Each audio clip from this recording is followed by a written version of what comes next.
Welcome in to 11 Personnel. Nick Roush, Adam Luckett, hanging out with you Thursdays at lunchtime, where today we're expected to be joined by Kentucky offensive coordinator Liam Coen, who I think he was we were his last interview maybe before he departed. So yeah, it's good to have him back. Going to be excited for that. But Luckett, in the meantime, while we're waiting for him to chime in, there's been some Kentucky football news. He's got a new coach, kind of, sort of, in a way, right? We had a couple of off-field shakeups, which were significant because we got kind of used to seeing CJ Conrad around. But here's the thing, look, at GAs, you can't be a graduate assistant forever. You eventually got to get a real job. And Kentucky made sure that he was sticking around and getting a real job with the Wildcats. Yeah, going into that quality control role, right, which is a coach, but just not on the field. Mm-hmm. I think it's a nice, Snoop's coaching tree's growing a little bit here. Drake Jackson, GA. Courtney Love slid back into a GA role last year. And now it's CJ after a couple years, now he's going to still be a part of the staff and still have a big part of the offense. I mean, like the QC role, as it's described, or it's been described to me, it's a lot of scouting work, a lot of working ahead, helps with personnel decisions, all of that. And so I think CJ, it shows a lot. Like, I think you've both heard through the grapevine that he's been really impressive so far early in his career. And so especially props to him. Recruiting aspect, right? Like, he's no offense to Vince. Vince is very relatable, but he's also not 23 or whatever, like that. These kids just relate a lot to him. And if you've ever had a conversation with CJ too, like, he's a very normal guy, right? And I think kids relate a lot to him when they're on campus. And he can't be a recruiter, right? He can't go on the road. And I think there's limitations to communication and stuff. But when they're on campus, he's talking to them. Yeah, and I think when they have these recruiting camps, Nick, Vince is doing recruiting things, right? He's going around talking to parents, riding people around on his golf cart. He doesn't really have time to go coach when guys are running through drills. And so CJ will have a big part in that. That the QCs I've noticed have a huge part in these recruiting camps about just running them and getting a chance to hands-on coach guys. So that's Mark Perry, who's was a long time high school coach here. He's kind of runs the quarterbacks. Josh Estes Wall is very involved, and CJ will now be very involved. And those are all quality control coaches on Kentucky staff. And so he'll get to do some stuff like that, and he'll get to do some other stuff. And we just heard good things. Like last year, Nick, he was the guy on the field who, when Rich Scangarello went to the booth, CJ was kind of the point of contact for the quarterback, for Will Levis, in the play calling. He was signaling the plays in after he heard word from Scangarello up in the booth. And so he's got some real strides, and it's a guy everybody's familiar with, right? Everybody knows who CJ Conrad is. Throw the ball to the tight end. Throw the ball to 87. And so he's very familiar. I think sometimes the fans here talked about him like he was Travis Kelce sometimes, but he had a very good career here. Has played right away, and Mark Stoops always went out of his way, Nick, to say good things about Conrad, and so it's no real surprise that he's having all the success early, I think, in his career.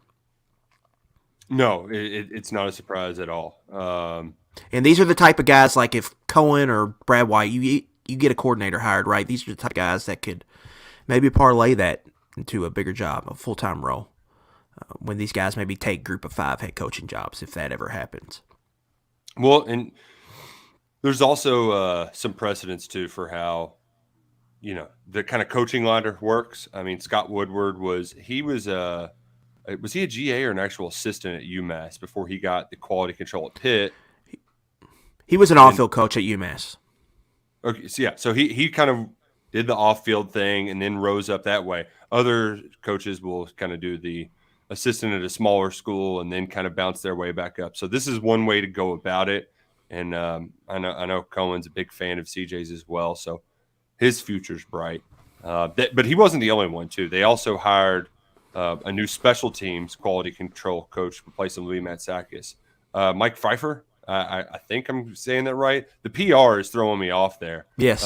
But he's a third-generation special teams coach, special teams, runs in her family. His dad most Cleveland Browns, and he has a ton of experience elsewhere.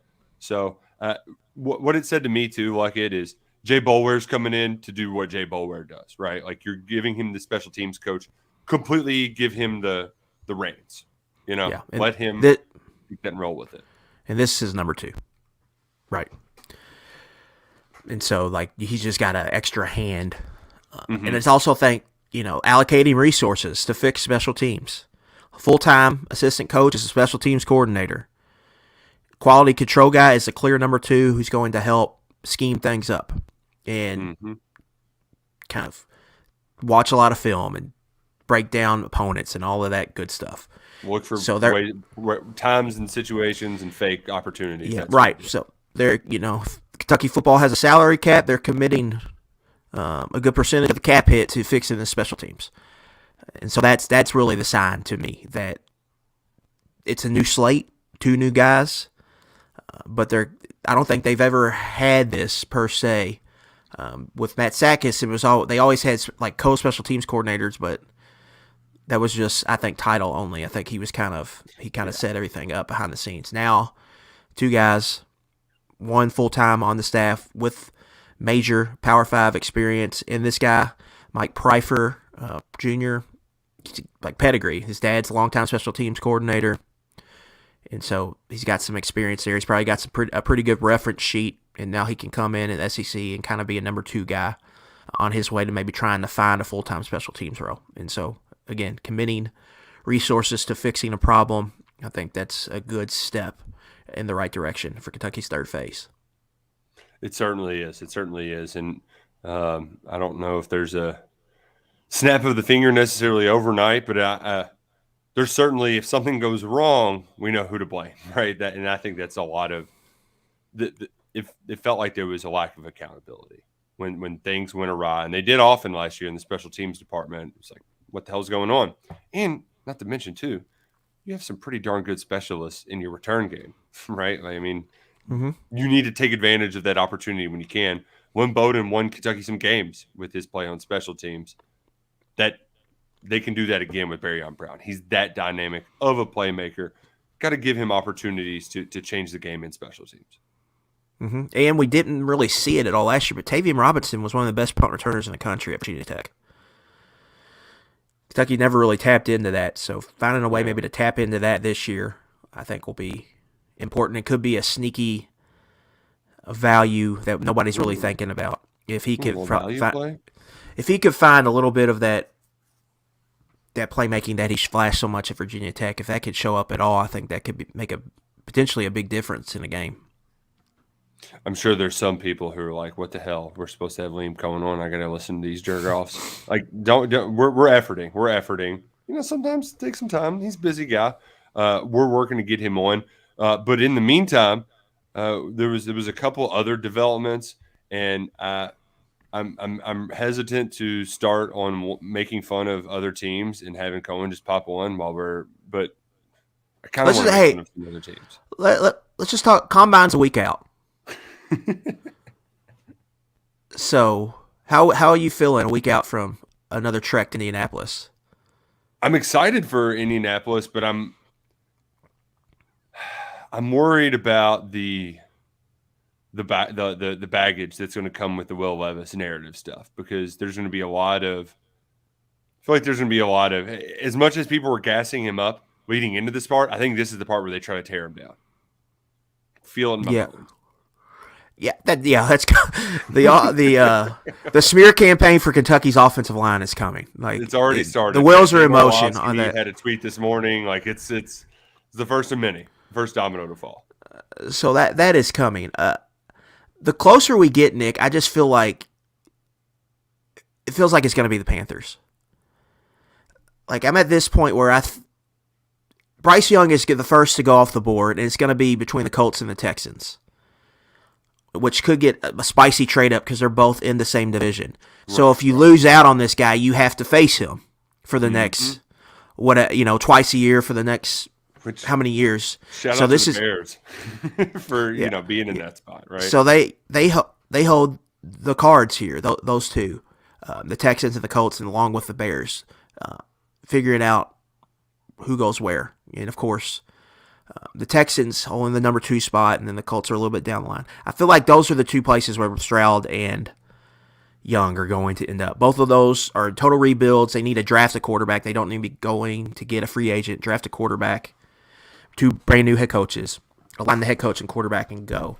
And after that, it gets a little tricky. Like, who's going to do what? It's a big question. But to me, I think the Panthers, they could go free agent again, but that hasn't really worked lately. Yeah, The new head coach, Frank Reich has never really gotten a rookie quarterback. It's always been free agency stuff. Mm-hmm. Let him get a rookie quarterback and grow with him. You look at the Panthers, good offensive line pieces, good defense, some good running backs. DJ Moore's a good receiver. Like, some pieces are there for Levis, I think. That potentially would be a good spot for him. That's a team that could be the favorite to win that division. Here in in the summer when those odds come out. So I think that's where he's going to end up. To me, that Panthers seem like the team, and they may. I think they're at the A spot right now. I could see them trading up to maybe 5th or so, scooping up Levis and him going to Carolina, playing the NFC South. I'm also curious: is Wright going to call plays, or is this because they also hired Thomas Brown, who I would assume Reich's calling plays. Yes, because he's going to be the offense coordinator. He was a McVay guy that was on the staff last year with Coen. And he might have even still been there the first time around. So he was, I'm pretty sure, at some point. Yeah, so some potential familiarity there. Charlotte's a nice place. I've seen a lot of Raiders buzz. I mean, some of that's just coming from like projected pecking order. I think the Raiders are going to Raider and just free agent it with McDaniels, whether it's Handsome Jimmy or somebody. That would be such a bad place to go. And yes, you have the weapons, but Josh McDaniels is just such a train wreck. I mean, he is so bad at his job, and which is actually remarkable that I don't know how he can be the only person that can call plays for Belichick, but also such a terrible head coach. He's just, it makes dude, it's a good example how it's 2 different jobs, right? Mm-hmm. It's true. Play calling and then head coach. They're just 2 different jobs. And so there's a certain skill set that each needs. Not everybody has both of those skill sets. And so I think you're looking at McDaniels, that seems like an area he really struggles with. And so the Raiders are just in. Like, what is Devontae Adams thinking right now? I got this money, but I came here to play with my guy. Now he's going to be out. Now they could just bring in a random free agent or roll the dice on a quarterback. They're just not in a great situation there. They're in Las Vegas. Tough division. And the Chargers and Chiefs look like the teams right now in that division. And the Broncos have one of the best coaches in the NFL right now. So it's a tough spot, I think, for the Vegas Raiders. Yeah. Pat Mahomes and Justin Herbert as your peers to be compared against. Not exactly ideal either. So, it's further down the line.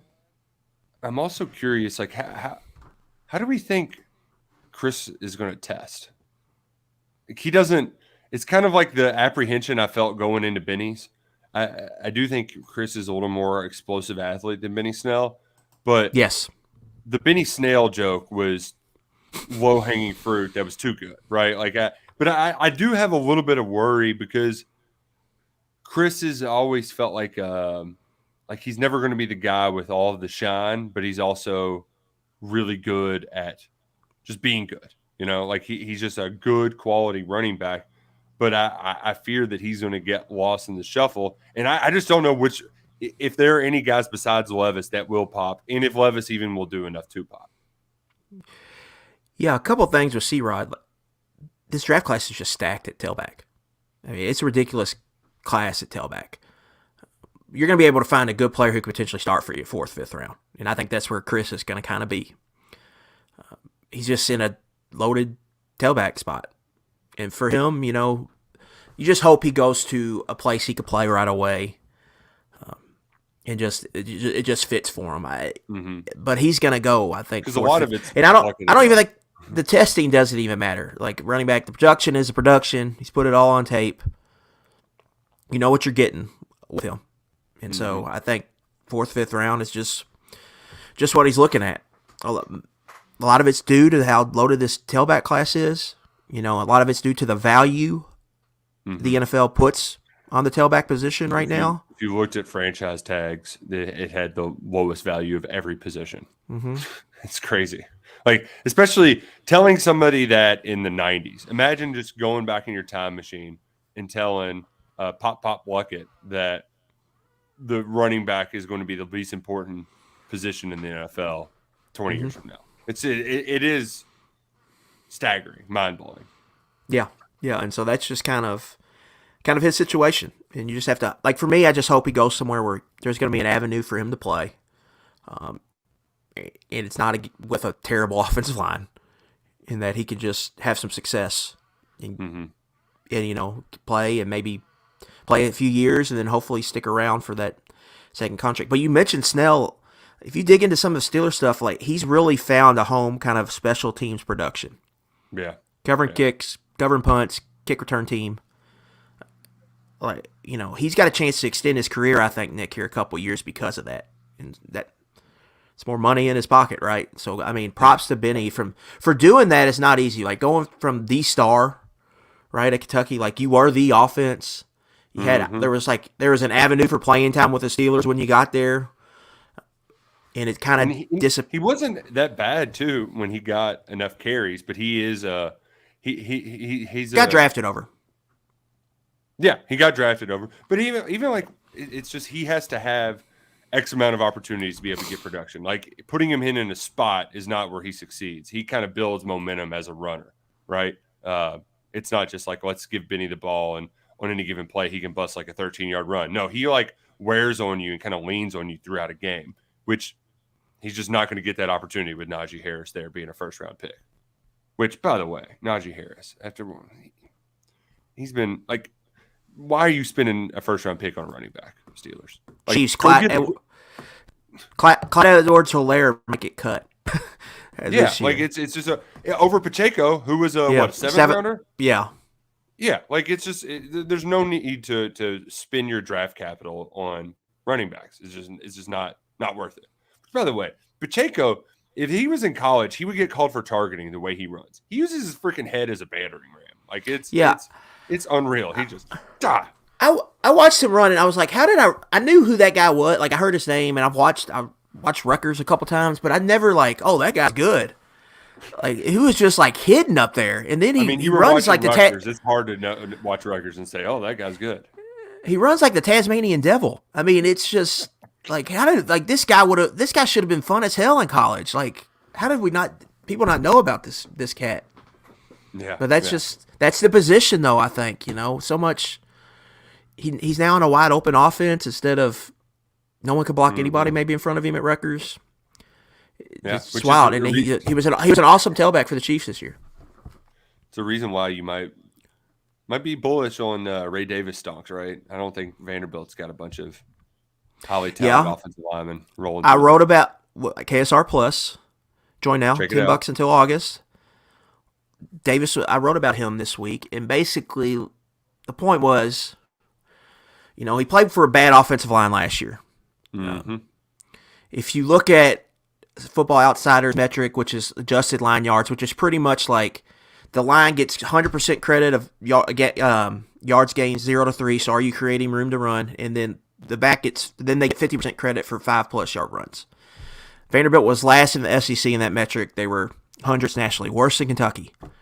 And so like he didn't have a lot of room to run, but he still, he somehow found a way to run for 1,000 yards and was a huge part of their offense. And when they got humming there, Nick, when they won't beat Kentucky, when they beat Florida, he was a huge part of that and had 4 100+ yard games in SEC play.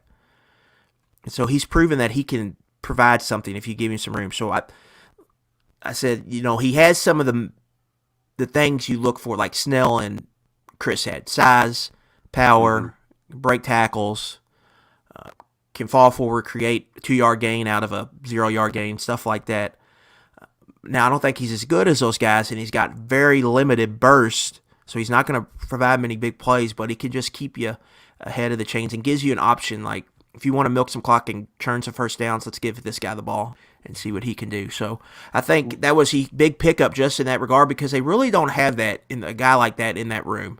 I think Ramon Jefferson can maybe provide something like that, but we don't know what he's going to look like this year. I mean, we didn't know even going in when he was healthy. Right. You know, McClain and Wilcox are both smaller backs. Right. Lavelle Wright's bigger, but I think he's got to make some big strides here this offseason. I think it's a critical offseason for Wright. Yep. Davis is just a proven commodity. He's going to be a good tailback. He's going to gain some yards. He's not going to be very explosive, but if the line's doing their job and getting hat on hat and blocking and creating some movement, they should be able to get 3-4 yards and get them out of bad down and distance situations. You brought up something though, moving the sticks, keeping drives alive, chewing up clock. It's going to be easier to chew up clock if college football proceeds with some potential rule changes. One of which is there were 4, but a lot of them are keeping the clock rolling. And the one that I think has a chance to get passed is the NFL rule. We're not going to stop the clock on first downs. And it's under my assumption that that's the case, but then when it goes under 2 minutes, I think in the half and in the second half. Under 2 minutes in the half and in a game. That seems like an easy one to me. I would do it for the whole game. I think that's the easiest way to chop off 10 minutes if that's what you're looking to do. Yeah, under 2 though, if you got a 2-minute drive, you can pick up a first down.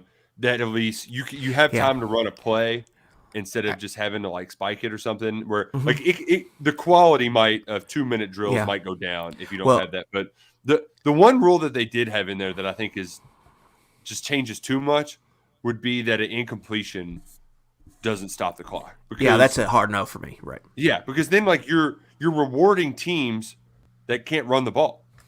Like no, to run the clock, you should have to actually run the clock. I mean, I was kicking and screaming last year with Jeff Brom at Purdue because he couldn't just chew up 3 minutes or 4 minutes clock because he couldn't run it. He couldn't run it against that Penn State front seven. Well, you should reward Penn State for being that good at stopping the run. You can't just chew up clock just to chew up clock. My thing with the just running it on first downs, it makes timeout usage so much more important. Mm-hmm. Like you can't be burning timeouts because it's 3rd and 6 and you're going to take a delay game at your opponent's 42. You can't burn time. You have to save them for end of half situations. You got to that in itself is going to make the game move faster, right? Mm-hmm. Because they're not going to be burning timeouts in the middle of the first and third quarters. And so that helps speed it up there at the end. And then if you can add in the 2-minute warning. But I guess having the first down stop under 2 minutes, I think that takes away the 2-minute warning. So then now talking that out, I do like that. That one I think makes perfect sense. Kentucky, we don't really have to deal with this. Kentucky games we're in and out. 3 hours 12 minutes. Like they don't really have to until it's a 7:30 SEC network kick. Those go to 11:30 no matter what. Yeah, let's pull up. See, College Football Stats has all the game times listed from last year. So we'll pull up Kentucky. 316, 335, 307, 304, 307, 304, 319, 321, 329, 309, 302, 312, 304. Not one game went over 3.5 hours, Nick. And that was Florida in week 2, where there was a bunch of stoppages late. With Florida and Kentucky trying to run out clock and all that. Like, they're getting in and out. So this is going to have, and you'll never believe this, it wasn't Iowa. It was the Georgia game. It was the shortest game, 3 hours and 2 minutes. So Kentucky's getting in and out. It's more of teams that pass a lot, no huddle, spread teams. I really do think they want, just having 90 plays per side in a football game is ridiculous. That's playing a game and a half. Almost. It was Texas Tech and I forget who that we were listening to on the way back to Lexington, and that game took 100. I mean, it started when the game ended and the UK game ended, and we were done working and driving back here. It was like a 5-hour football game. Texas had a 4-hour game against Texas Tech had a 4-hour game against Houston and a 4-hour game against Kansas. Those are the one. Ole Miss bowl game lasted 3:59. Oklahoma 3:54. I think it was that Oklahoma game, Nick.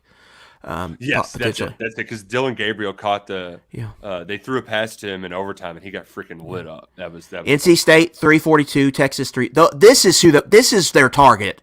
The Big right 12. Here. Or team, not just that. It's teams that play like these tempo, run a lot of play. These games are lasting over 3.5, almost all of them over 3.5 hours. This is what they're trying to get rid of. Like these games do not need to be 4 hours. Right. That's who they're targeting. So for Kentucky, what are we?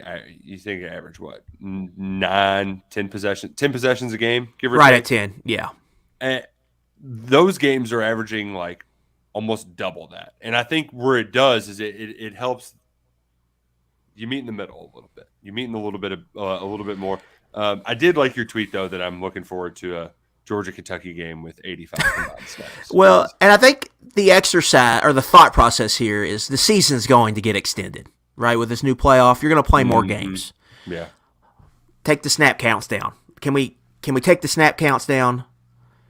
Extend the games, make it as close to even as possible, so then they can present the data. We've shrunk games by this much.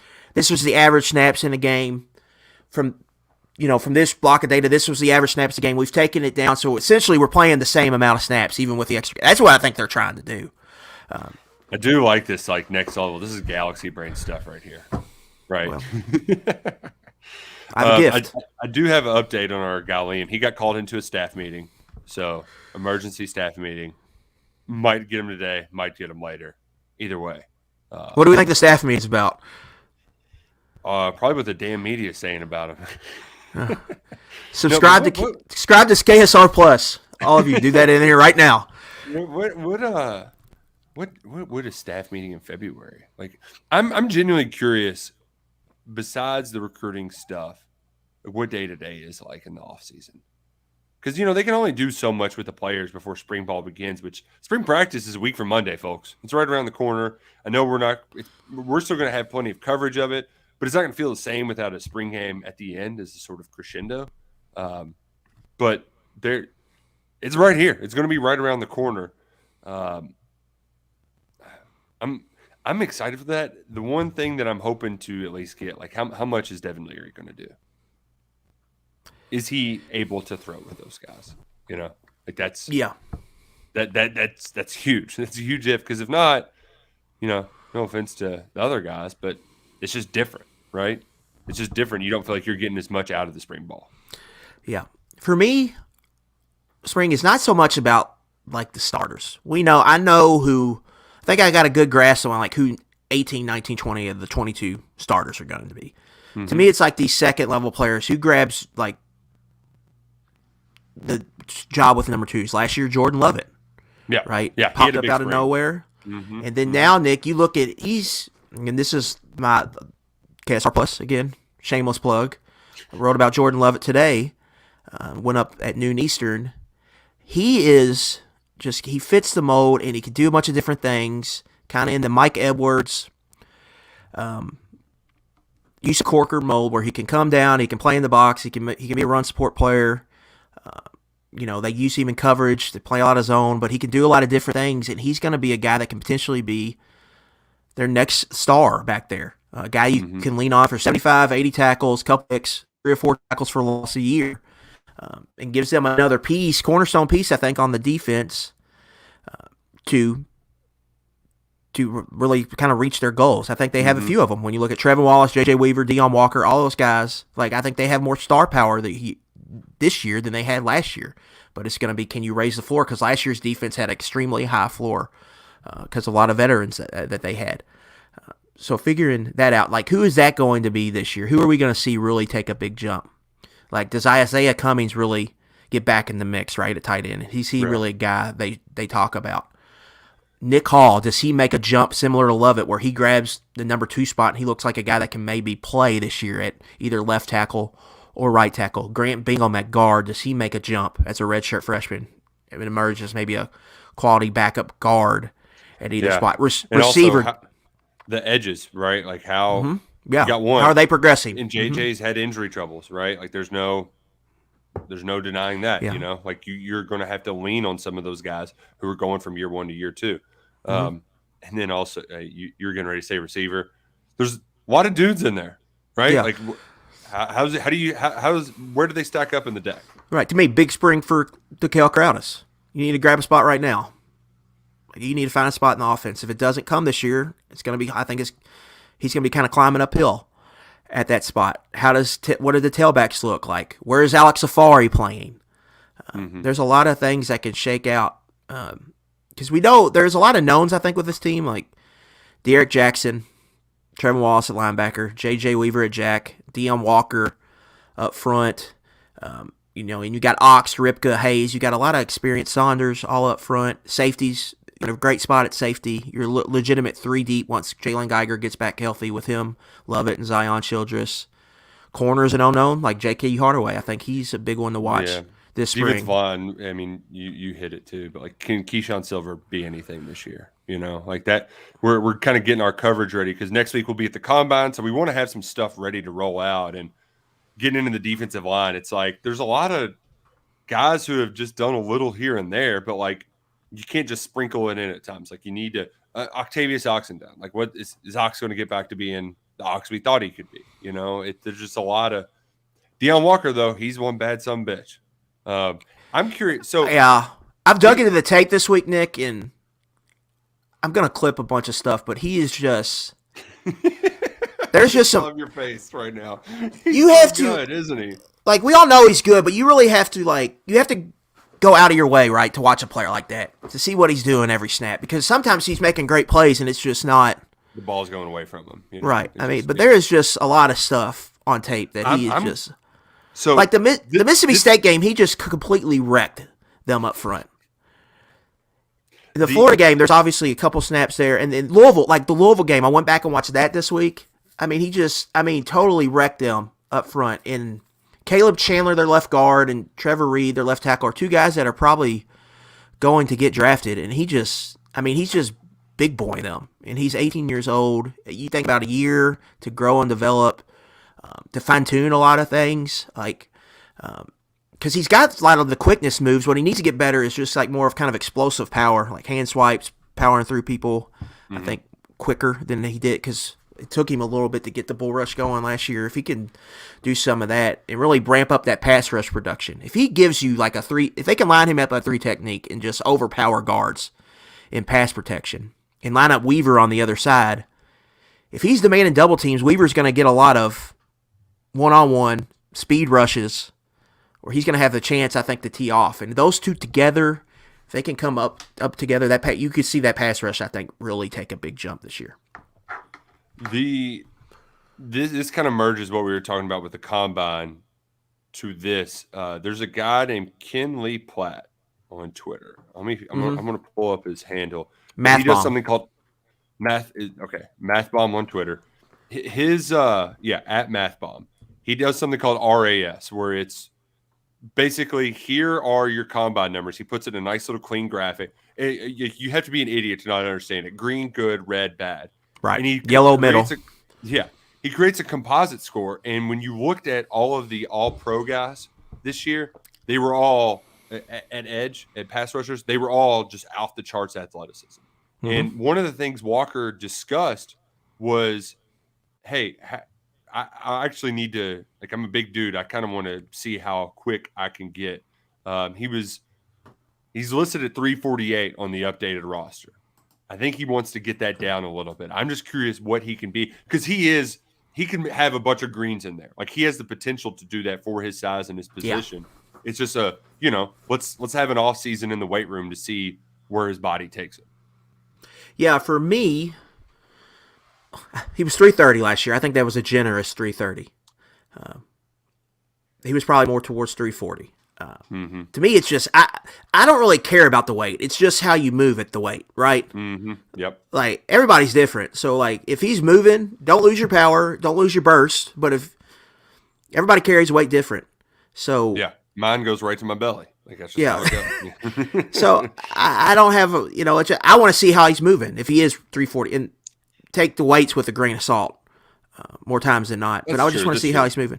But don't mess with 23 pounds for Show me. To me, don't mess with them. Just, all right, Dion, let's work on the bull rush today. Let's work on swipes, but just do what you do. You know what I'm saying?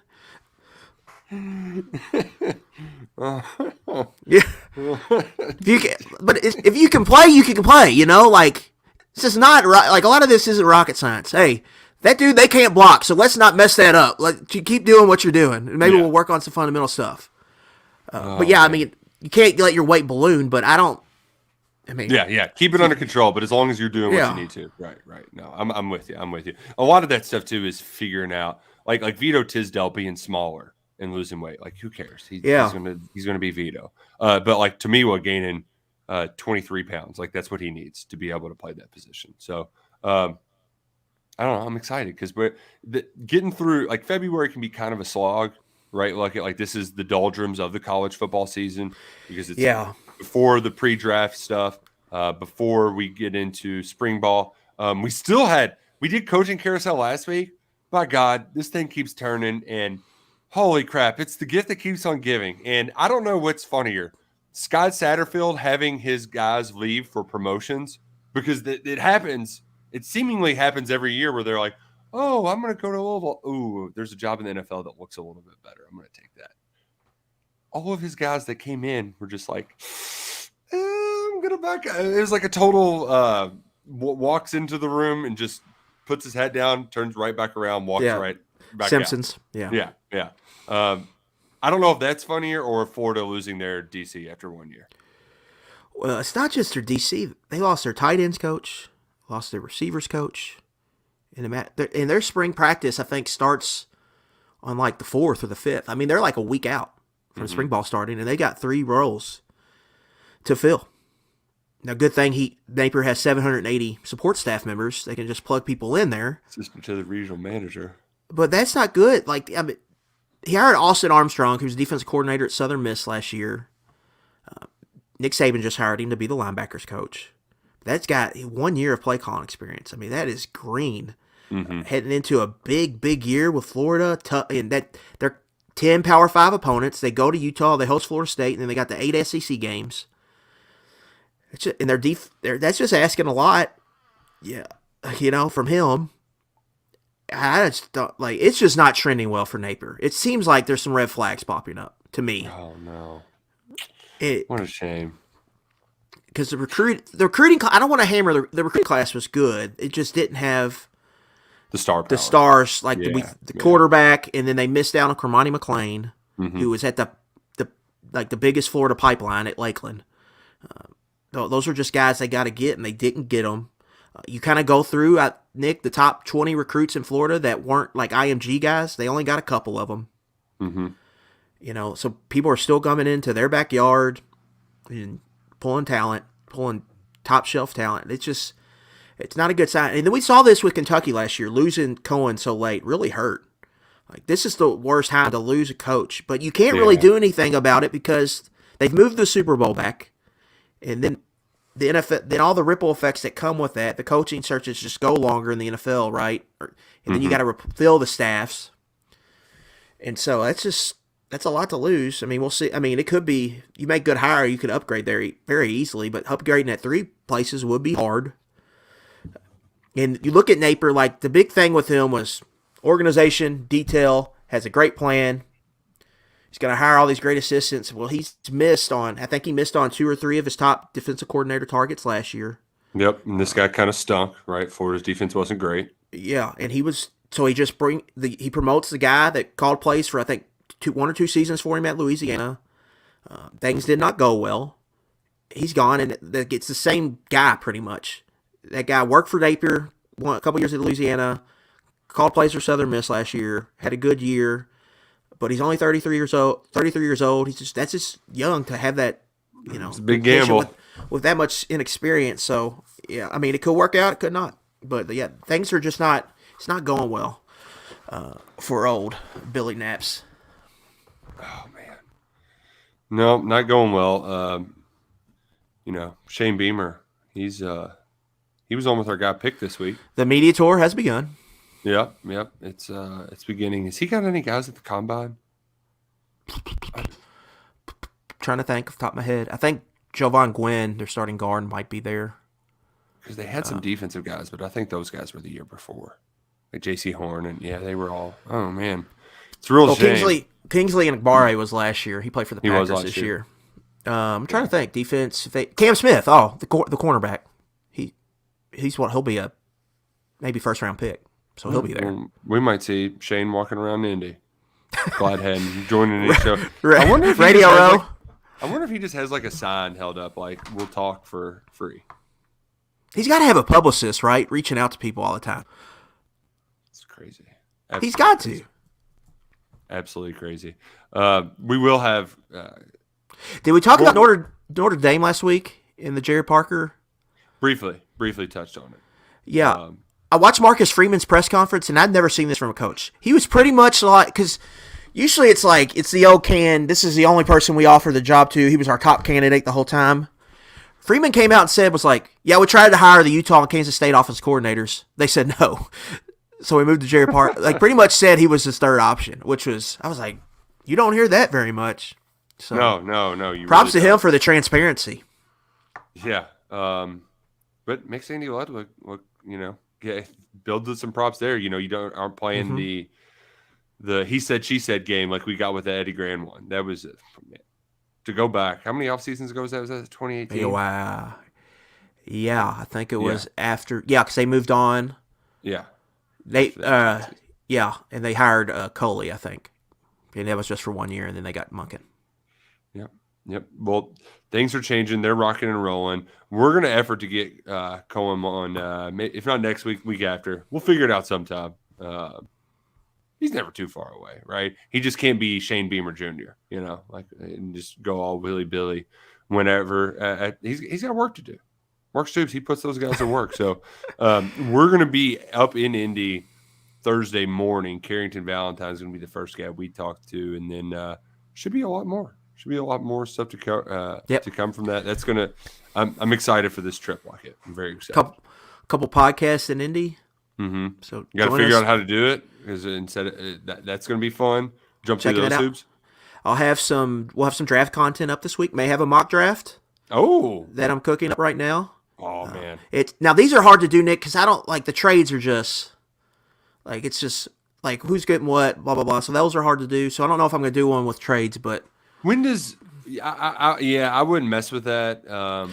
When is free agency? When's that happen? Because that's really what a lot of I think it's like March 10th, March 12th is when it begins. But you see this every year. Like it opens and there's all these signings, right? Yeah. Like how do they come to get those deals? That happens this week in Indianapolis. Mm-hmm. Agents meeting with teams, under the table handshake agreements. Right. That all happens this week, and then once the free agency is settled, then the draft picture becomes a lot more clear. So once that's in the barn. One thing you don't know that is on the agenda too this week, Luckett, is typically I was on the ball this year. I was able to sneak in and get us a spot downtown. So we're gonna have to go to the JW Marriott and I was gonna say watch. That we're gonna have to go to the bar and people watch.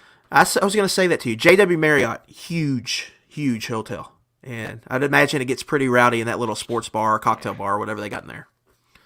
Yeah, we're gonna have maybe we'll be over to overhear some deals being done. Some backroom deals. Man, who do you think is the coach that gets after it the most at the combine? That's a good question. Because I feel like Andy Reid is definitely enjoying that's the easy answer. He's enjoying the steaks, right? But he's like overindulging in the food, not the libations. I bet Brian Daboll crushes beers. Yeah, that's a good call. Yeah, that's a very good call. The way Arthur Smith looks like the Falcons head coach. He looks like a guy that crushes beers. Vrabel too. Vrabel crushes beers with like a hog in. He's like spitting and drinking in the same cup at the same time. I bet Doug Peterson's a good hang. Doug Peterson, he was built for Jacksonville. It's like he's morphed into Jacksonville. He just he has that look of like the cool high school teacher who just coaches football, right? Like he's a history teacher. He's just kind of messing around. Too hard. Yeah. Back in the day when they had smoking lounges, you'd see him there. He's putting up he puts on Glory for you to watch, and he's up, at his computer, or he's got his notepad out. He's drawing up plays. Yeah, like this educational movie. Yeah, yeah. Oh man, well, it's going to be exciting. We'll have plenty more from up there. But for now, that's all from us, folks. It's Adam Luckett. I'm Nick Roush. So long, go Cats, and go Crow Green.